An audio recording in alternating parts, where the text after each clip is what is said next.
Welcome to another talk of our Congress, Consciousness, Being Yourself. It is my pleasure today to talk with Vanessa Gabor. She is a medium, consultant, and energy therapist. Welcome, Vanessa. Thank you. So far, you asked in all the interviews, what is consciousness for you? What does being yourself mean for you? And that's what I would also like to ask you. So, what is consciousness for you? For me, consciousness has two facets. One facet for me is to investigate an unknown world, so to find out what is there outside of my personal world. What kind of energies are there? What is happening outside? To find explanations, that's what I'm dealing with. All I know is that there are energies which we can't see, but feel. But they have a huge impact on us. I really like to connect to these energies because that's where I can feel what life can be. That is, to give up old views, what life is like pain and sorrows and so forth. And the other part of consciousness is, in my opinion, who am I? So to search in myself. This is a very long journey. At the beginning I was trying to find out who am I with my mind. But nowadays I can feel with my heart who am I. Why do I react like this? Why did I have all this drama in my life? Like broken relationships, for example. Why? So when I had a crisis, I didn't ask myself, why did my husband leave me? I asked myself, what does this have to do with myself? So this question, what does it have to do with myself, was the trigger into myself. What kind of opinions and views do I have in myself? What kind of behavior patterns do I have inside of me? Why do I react like this? Why is everything the way it is?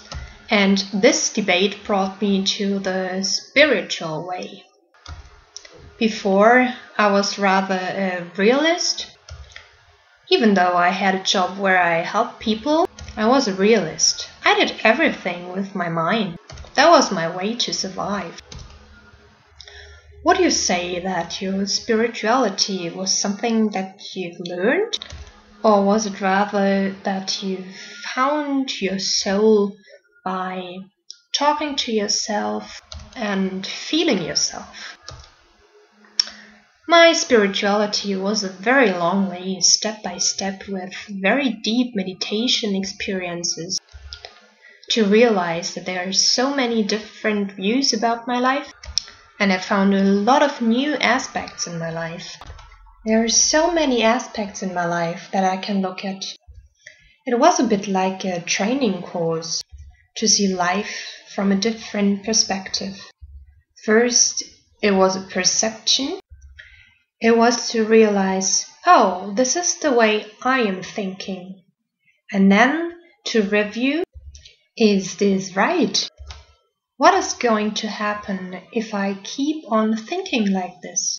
And also here I did a lot of work with my mind, with my brain, to look at things and wonder, is this old or is this new? And so step by step I also came to the emotions, very deep feelings.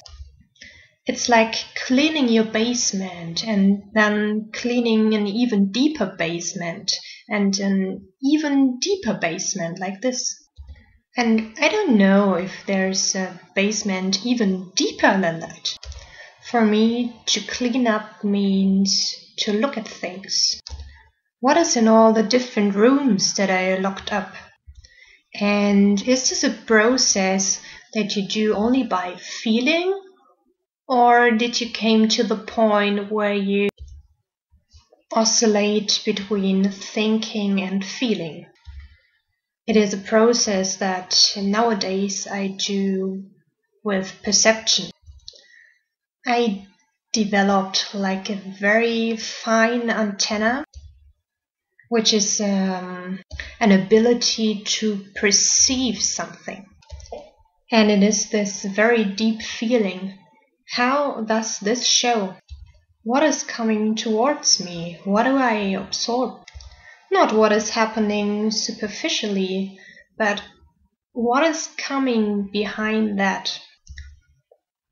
And this training of perceiving brought me to a very deep calmness. It also helped me to not react emotionally instantly, but also to sometimes just take a breath and perceive and observe, how do I react now? I also had great teachers. We were also working on shamanism, and I was quite fascinated by the healer of the North. And back then they said that the healer of the North, the warrior of the North, not the healer, the warrior, he's always looking twice before he's doing anything. And this looking twice allows me to be in a calmness. I don't have to react right away.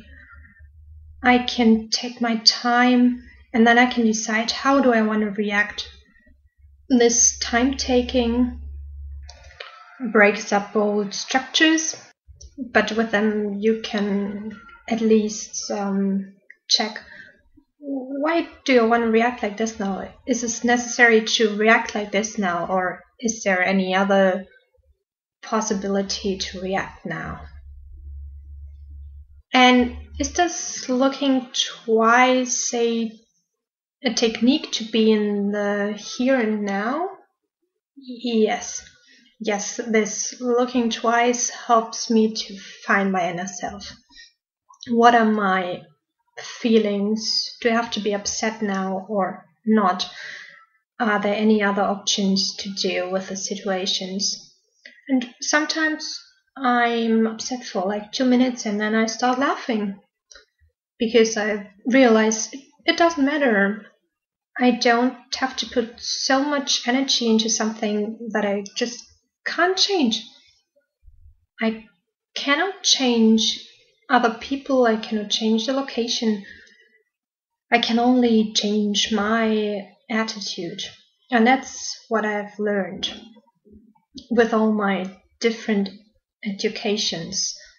I can only change my attitude towards what shows. I cannot change my surroundings. I cannot turn off your voice. I cannot turn off the chirping of the birds. I can only accept it and integrate it. And to integrate means I stop fighting. We often like to fight against something because we don't agree, but if we agree, you stop fighting. And that's what I mostly learned in dealing with fear. It was quite interesting and fascinating. I was once involved into a research project where they wanted to find out about MDMA. So I decided I take part as a subject. It was a scientific study. They wanted to find out how does the MDMA react chemically and so forth. So I took it and they wanted to take a blood sample from me, but they took 2 hours and my body refused to give a single drop of blood. The study was conducted by a psychiatrist and a chemist and also a pediatrist, and they were standing around me and were wondering why. But I said, what do you mean? And then the psychiatrist came with a blood pressure monitor and I said, What do you mean? It's just fear, it's nothing else. And that was my first real confrontation with fear. So you were able to like look at it. So how did you react to it? Well, it was just a feeling. I didn't do anything with it. I just said, it's just fear. And as soon as I said out loud, it's just fear, they were able to take a blood sample from me. Then it worked. And I showed myself how the body reacts to fear. It was a very great experience. Back then I was a nurse, and after this moment I was able to take blood samples from everybody because I knew if it doesn't work, it's only fear. And with this confrontation, I felt there's something really big. I wasn't afraid, it was just a matter of course, this fear. Like me. So, would you say that fear is like a natural barrier where you like hit against in order to feel something? Yeah, that's when the work started. So that was like 1988, 89. And in a talk afterwards, the psychiatrist said, I didn't know that you were so afraid. And I said, oh, neither did I. So he said, what are we going to do now?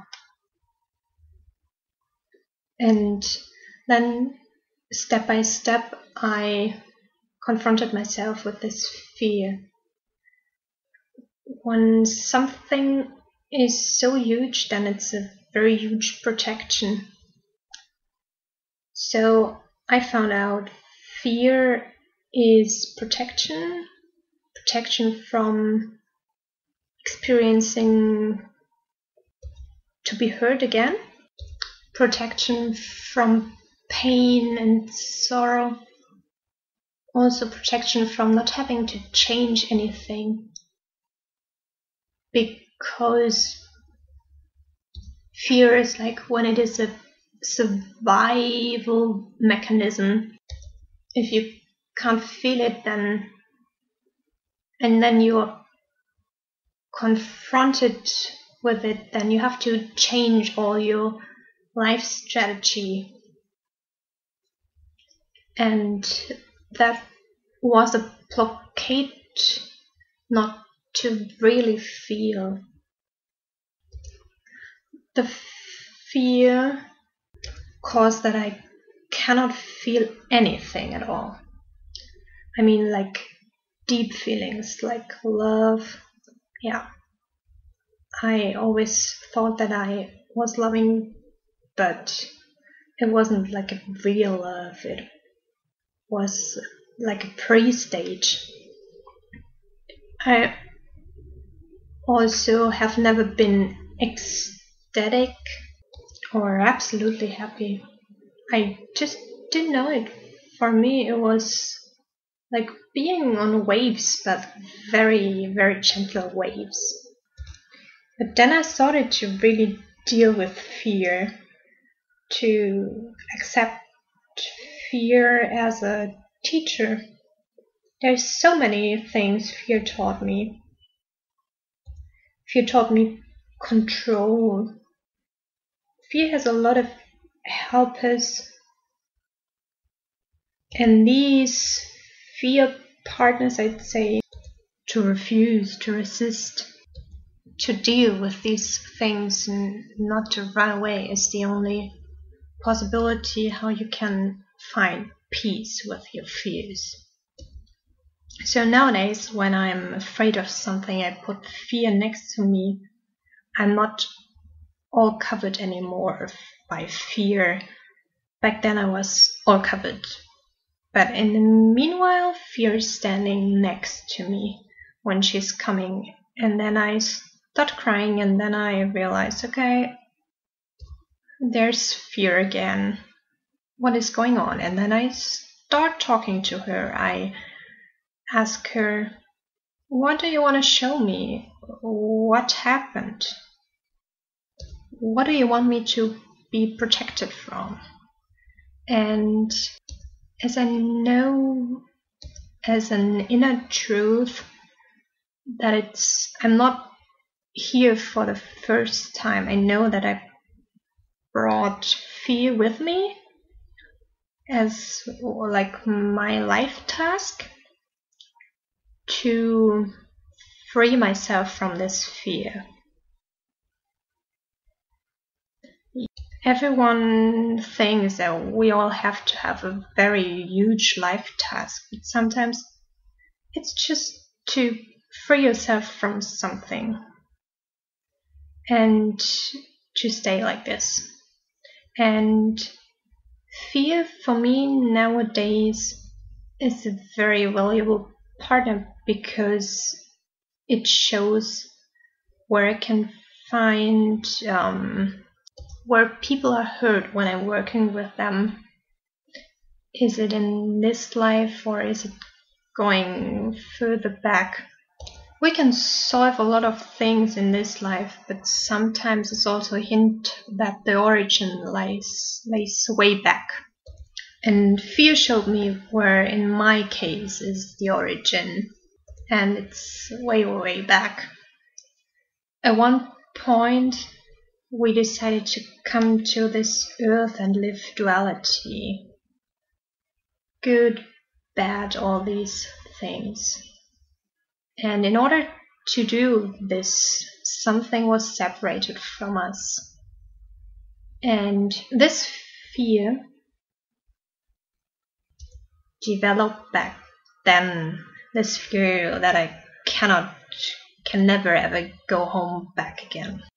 It was a very deep feeling that I can never go back home in my unity.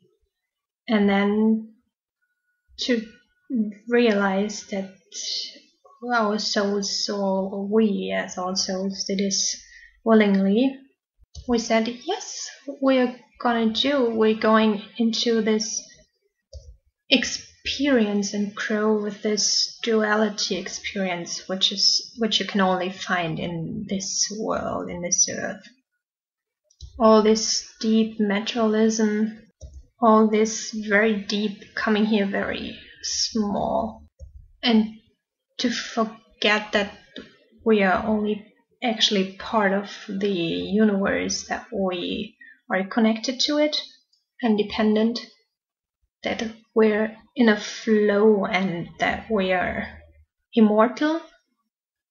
This fear to go all the way back where the deepest pain is, I separated me from myself.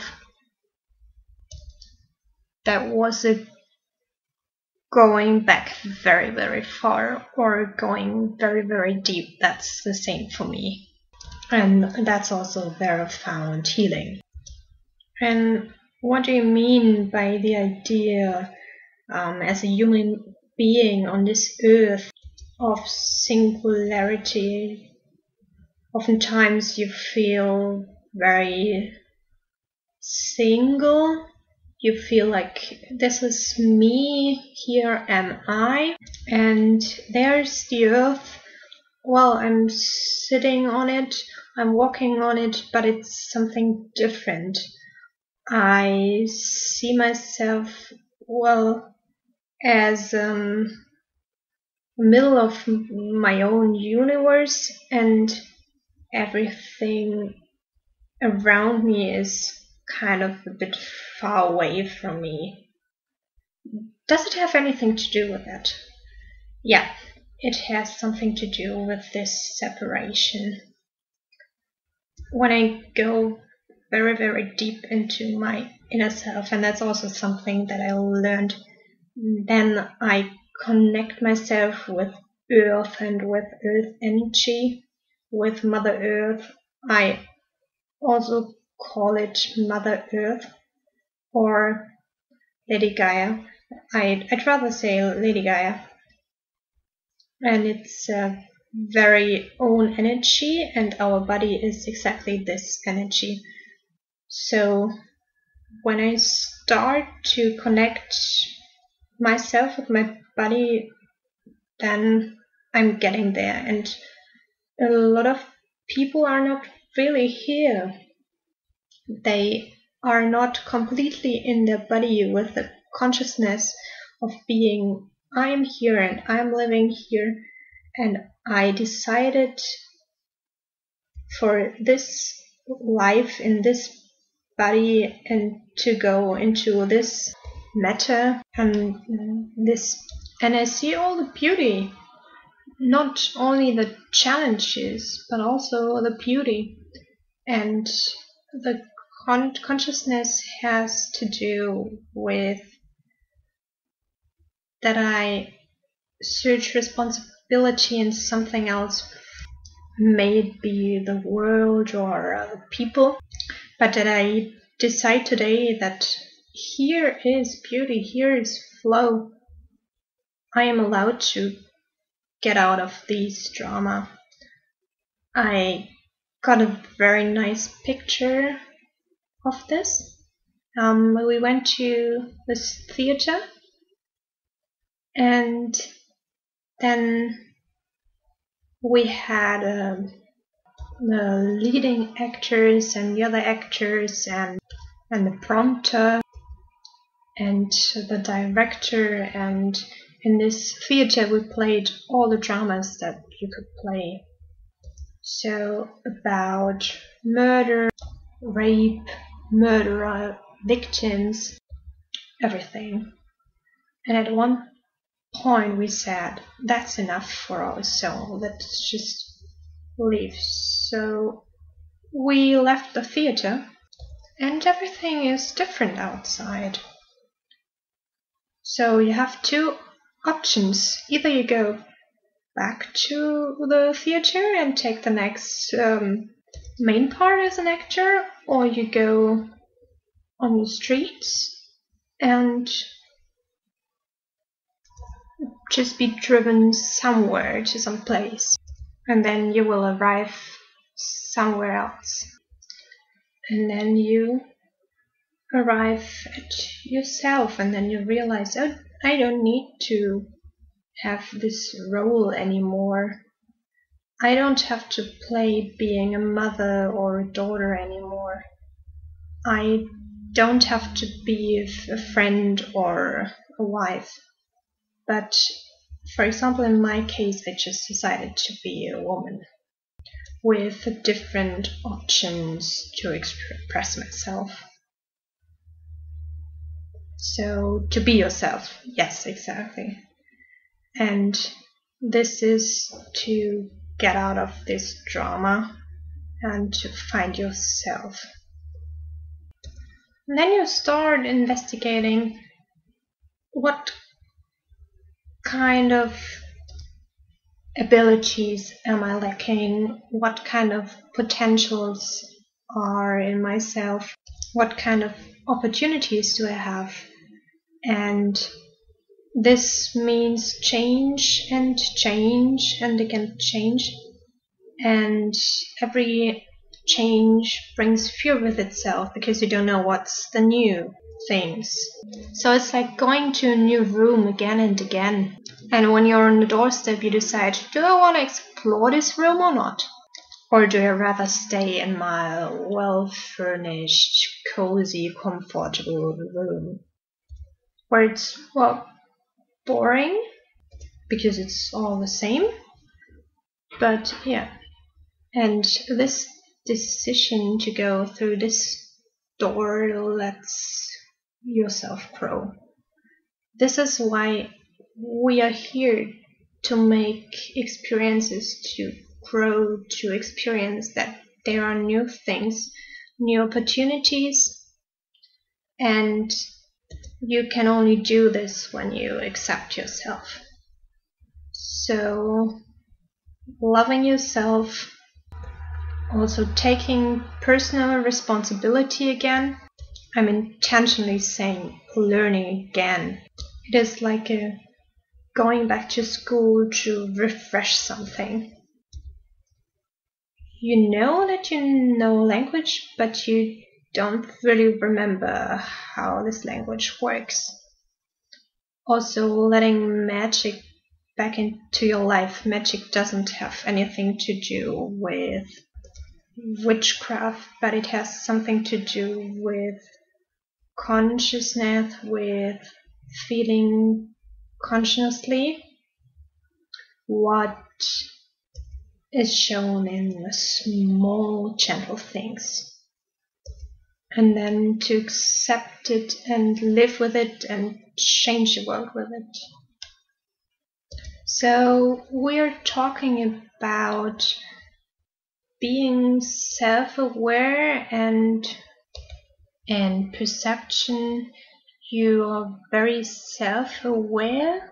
You're aware of yourself in this moment when we're sitting here, and you define yourself in this Mother Earth. So you say you're coming from this earth, you're born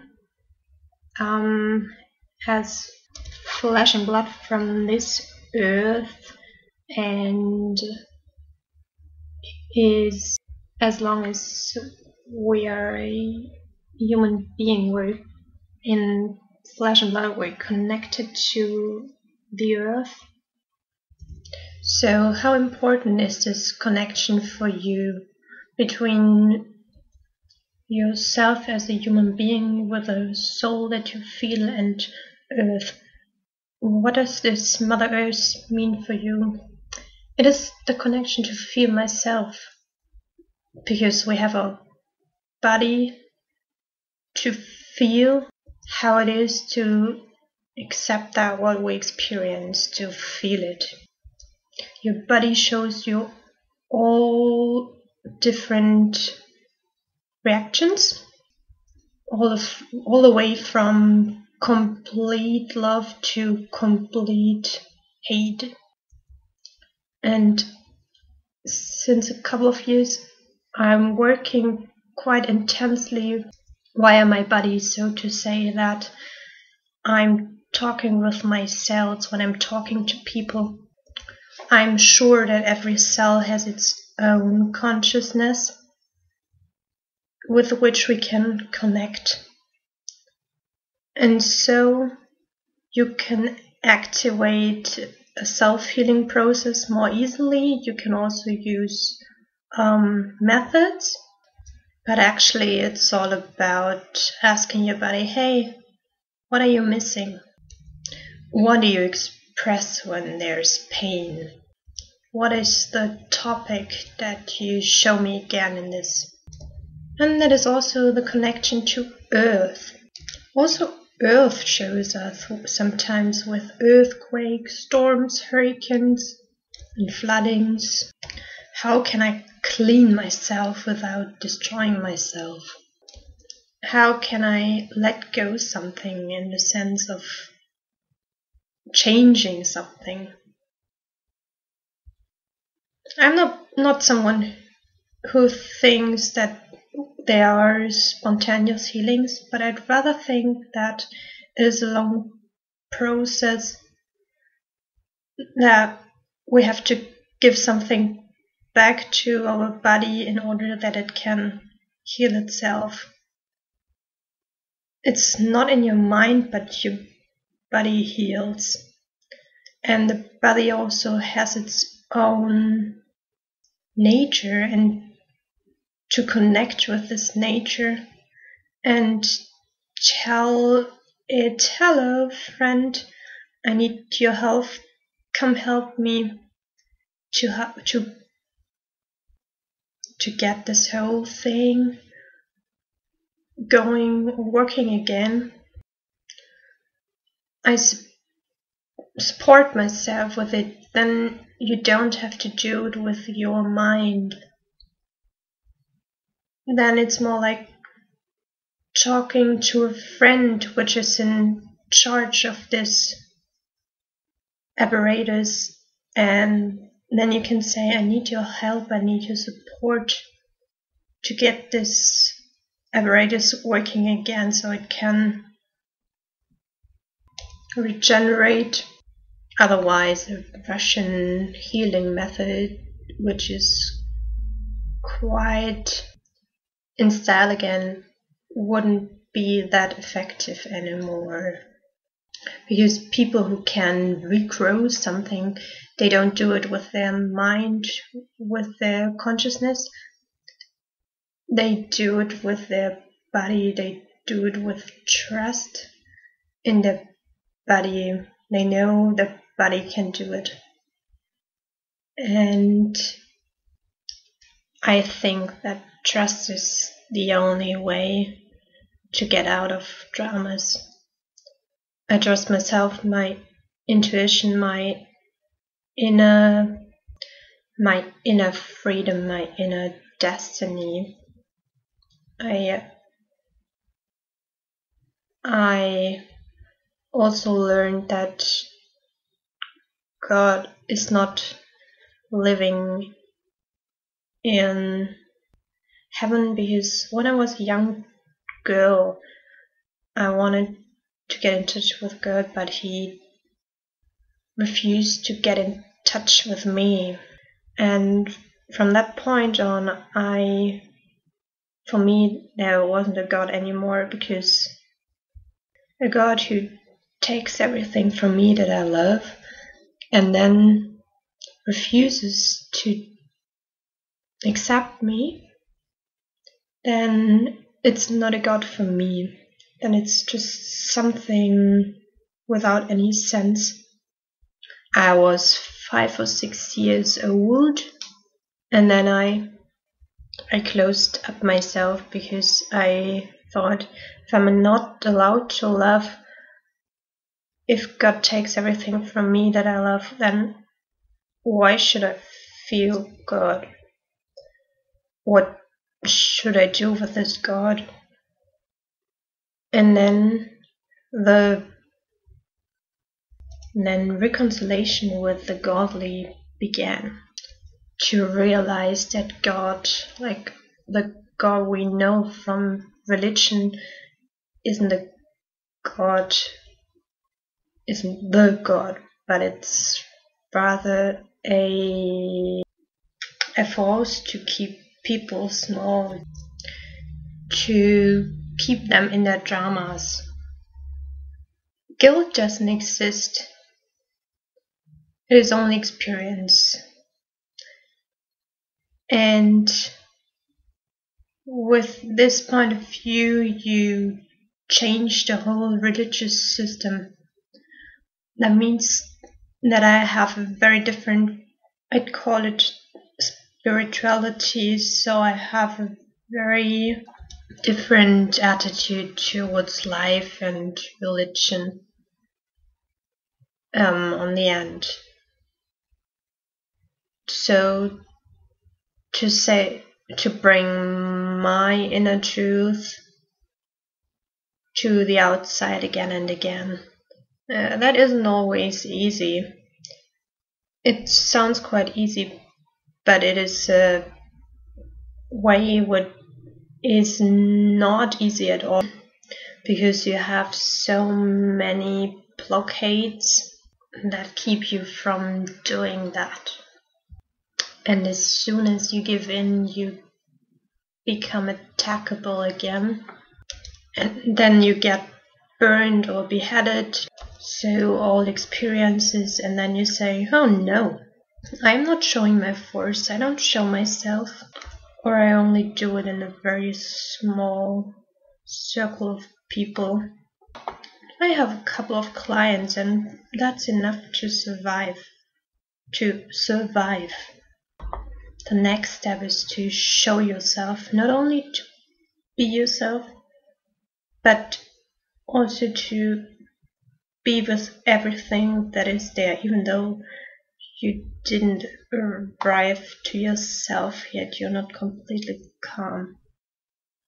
So to overcome the barrier of the fear, to be judged or condemned, to be on yourself. Yeah.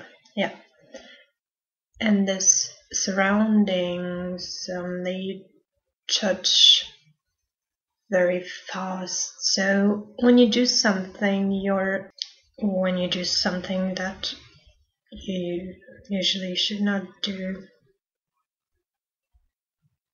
I am a medium, so I deal a lot with the spiritual world, and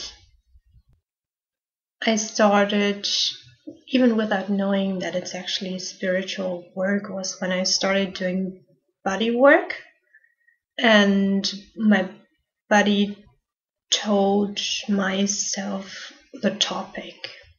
So that craniosacral therapy. So then I realized this is the reason why we are here.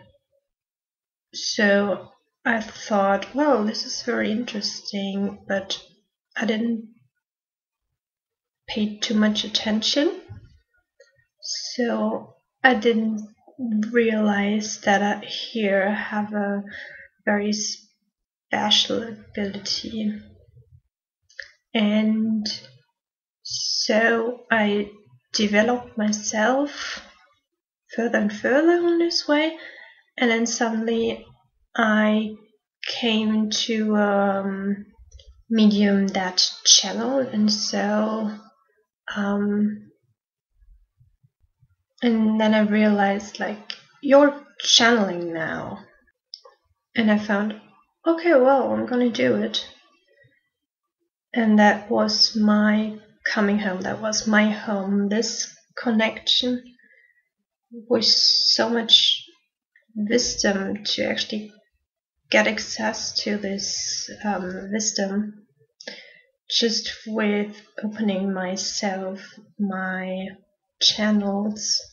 opening my channels by allowing myself, in spite of my control and my mind, to express something that is not part of myself. So then I realized there is something that knows more than what I can never know, and that is what my clients profit from. Because I can connect to a source where I don't have to know what's really going on, but where I learn to trust that what I express or what I give to others is okay.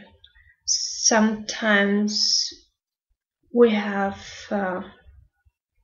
dialogues and something is channeling through me, but then my mind says, you're not allowed to say it.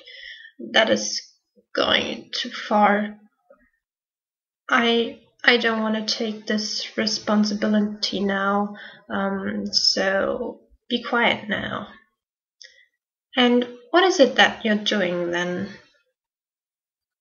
Well, and then it keeps on talking through me, and then it says like, oh, do you know what's happening in this moment right now? Do you know what's happening in this moment? Then your mind tries to talk as well. It has a message for you. And then I start playing with my mind. And then my mind thinks, okay, I'm gonna sit down, be quiet, and just watch. And so I learned to put my mind aside by giving my mind a task. a task to just watch, perceive, and afterwards we're gonna talk about why they did what they did. Learn, then you can find new techniques. Just learn. So for me, mind and ego kind of means the same. It's not a fighting, but it is a new way, a new task, a new way of being. Why should I put something away that is so valuable, just limited? But it is open-minded to learn new things, and I don't have to do anything with it, and that is what allows myself to let through messages, like real messages, facts, how people can change their everyday life without my mind thinks, my mind rather watches, very interested, and sometimes when I do like a lineup, my mind sometimes thinks, wow, that was quite an interesting technique. So a bit like appreciation from something that is not explainable. And that is also the reconciliation of the mind and the unexplainable. And then I'm smiling a lot when I realize, oh yes, my mind says, what are they doing there? Very interested. And then there's like a this point, oh okay, it's because of that. I would have never thought that.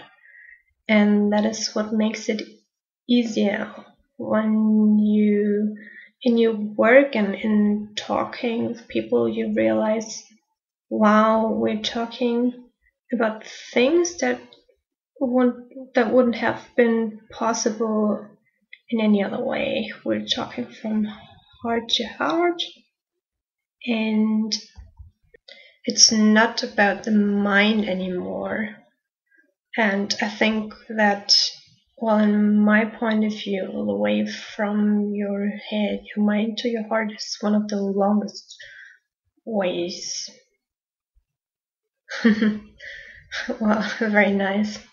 So it is a way when you start until you do it all the way down, like you cannot walk up again. So once you allow yourself, I take my mind with me all the way to my inner self, then you win. So you don't allow your mind anymore to have a control over yourself, right? No. Yes, that is the looking twice I was talking about. What's really happening? Sometimes my mind has the control. Sometimes it happens that it takes the control, yeah. But when it's very important for me, for example, in a talk about relationships or in my work, but in a, like in a, not in a la talk, but in a talk that's very important for me, my mind doesn't take control anymore. So when I, for example, hurt someone, because that's just happening, then my heart is talking, and then the story is alright. If I did it via my mind, I would have like very huge conflicts. Do you have like a small recommendation, like in a stressful situation you can deal with yourself? Yeah, I have like leadership training, and I told people there's no sense if you're stressed to be even more stressed. The chaos is only getting like larger and bigger. So sit down and take 10 breaths, just 10. Sit down. You don't have to turn off your mind or your consciousness or anything. Just sit there and take 10 breaths. Very consciously breathing. You count to 10 and then you keep on doing things, but with a quietness. Because then you can decide what is priority now, what can I do later. It doesn't take a lot, it just, you need to take a break from this rat race, a break, and you can take a break everywhere. Just stand up. Sometimes I'm also a bit confused and I tell myself, stop. What am I doing again? I feel so chaotic, so unbalanced. Stop. Only the word stop is sufficient, and then I automatically take a deep breath. So say stop and keep on breathing very chaotically. That's not possible. Yeah, then you wouldn't have said stop and you just said something. Yeah. What is going on? What is really going on? What is driving me crazy now? What kind of perfectionist is driving me again? Is it the opportunity, the possibility to slow down a situation and look from a distance? Also, even if it's only for like a second, yeah, exactly. And then you can give a new impulse. Yes, exactly. And when you get out of the situation and you feel like, okay, this is feeling good for me, but it just takes a bit longer, then maybe you can become like a fly which is sitting on the ceiling and you can watch from this point of view. And yeah, this is a very good practice to get yourself out of a situation and watch from the outside. And so not to be involved anymore, just to watch from the outside, watch what are they doing in this moment. So what is going on there? And then you also get out of these emotions. Dissociate, watching from a distance. And that's also when you're in a fear and you can feel like you're in a field, and then just watch and perceive for like 10 seconds what is happening with my body now. And then you imagine a field where there's peace and composure. That's what you actually need right now. And then with your body you change the fields. Being very aware, you go to the other field. And it changes. So it changes your perception, right? Yeah, exactly. The emotions, the feelings of your body, because then you understand what serves you and feeds you, what brings joy. Yeah, and very nice feeling, and then you got out of the situation. So it really means like stop getting out, stop. So feeling yourself, feeling that I'm outside of myself. And why do we always make this experience of barriers and boundaries? Why do we always move away from ourselves? What is that? What kind of phenomenon is that? But going away from ourselves is the old pattern which we experienced for hundreds of years, that we're separated, and now there's a time that we can experience again. So kind of like the experience of a wheel, that we realize, oh, now we're coming back. So here was the deepest darkness, and now we're going home again. So step by step, when we keep on walking, we realize what we did, and it's very old patterns of behavior that take time. So we have to experience, yes, it's also working without it. You cannot, you can realize like, but then the work only begins.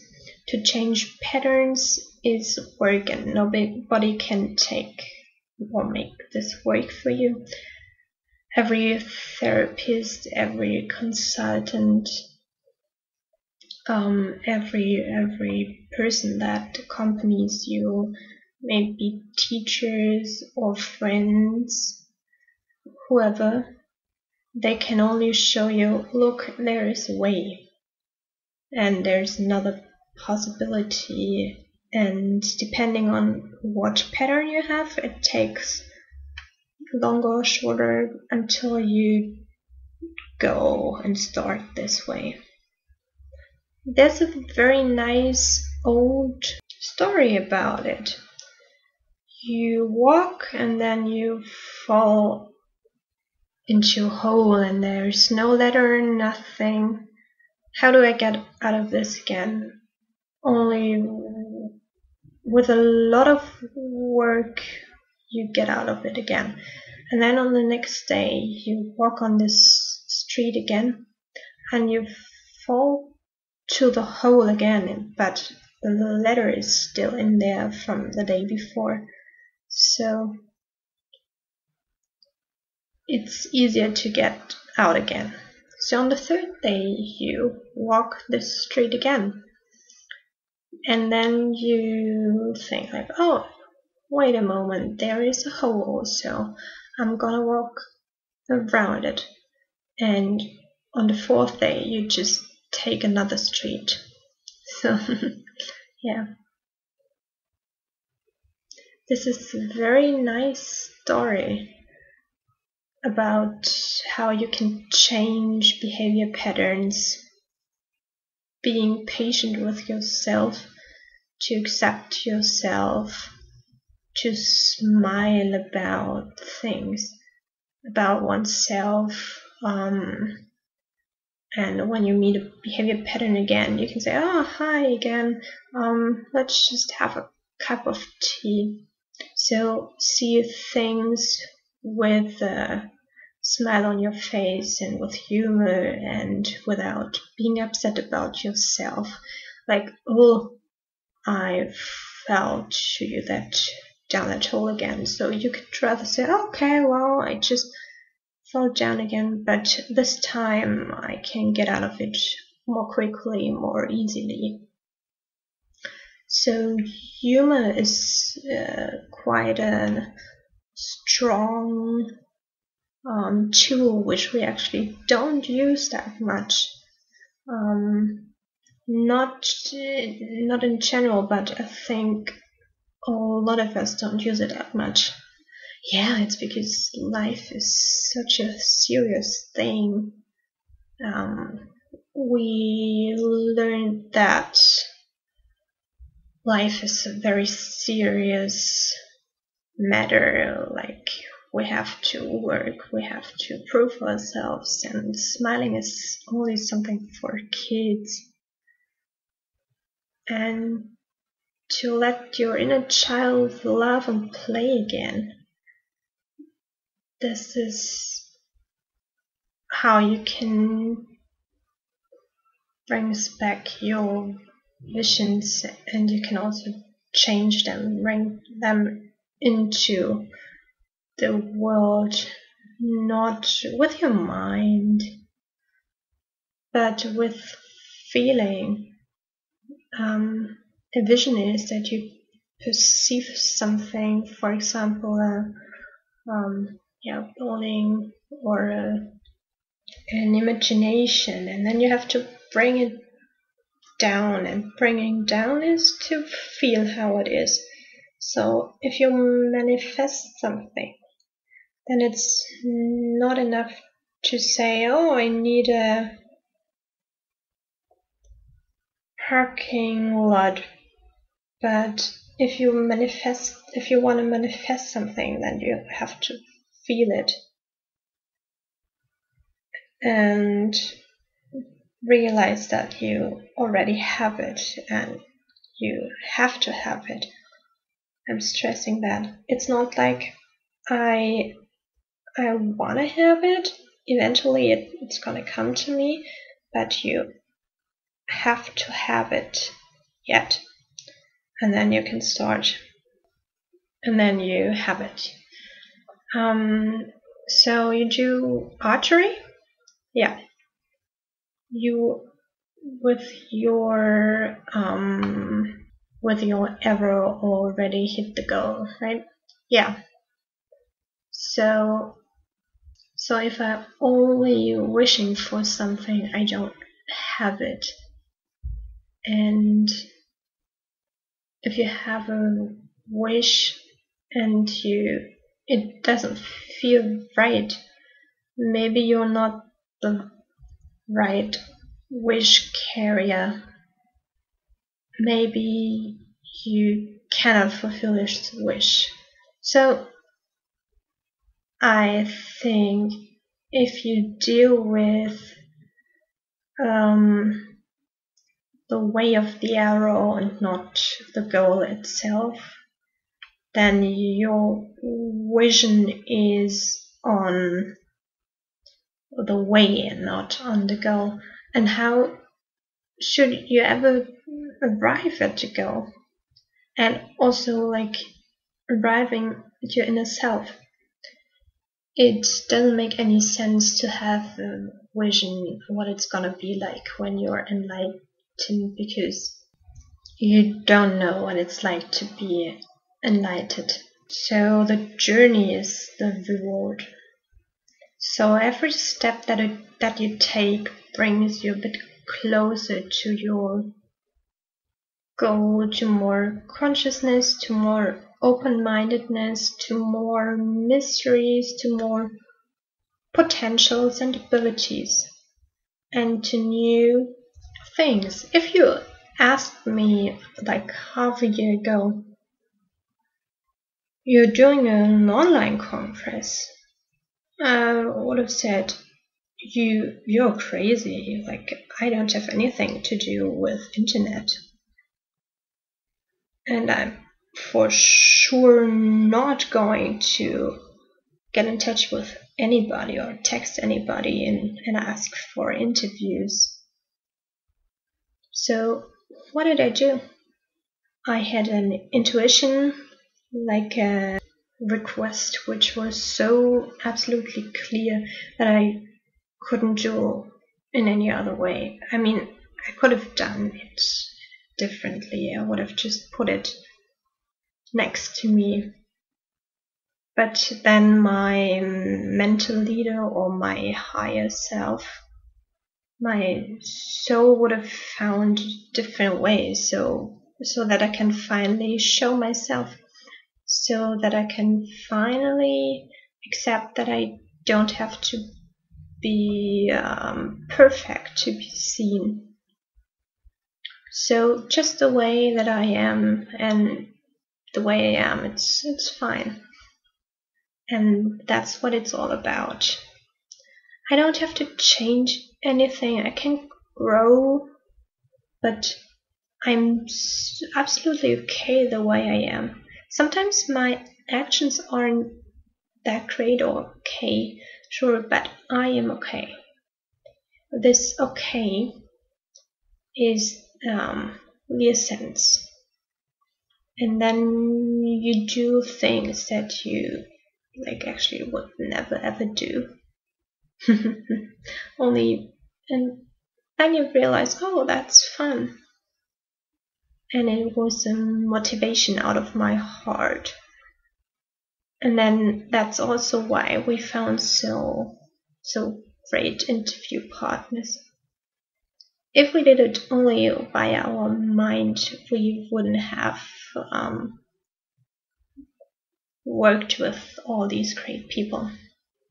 And I also think that interview partners would have talked in a different way. It would have been different talks. Yeah. I mean, they would have also been quite interesting. Yeah, sure. We would have also learned quite a lot, but it would have been quite differently.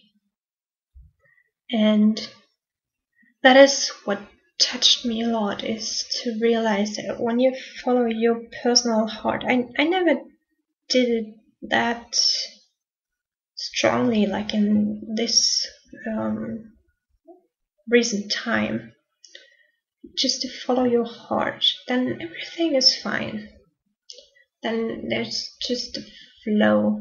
You do your processes, but yeah, it's just a flow. And that's what I want to tell everybody who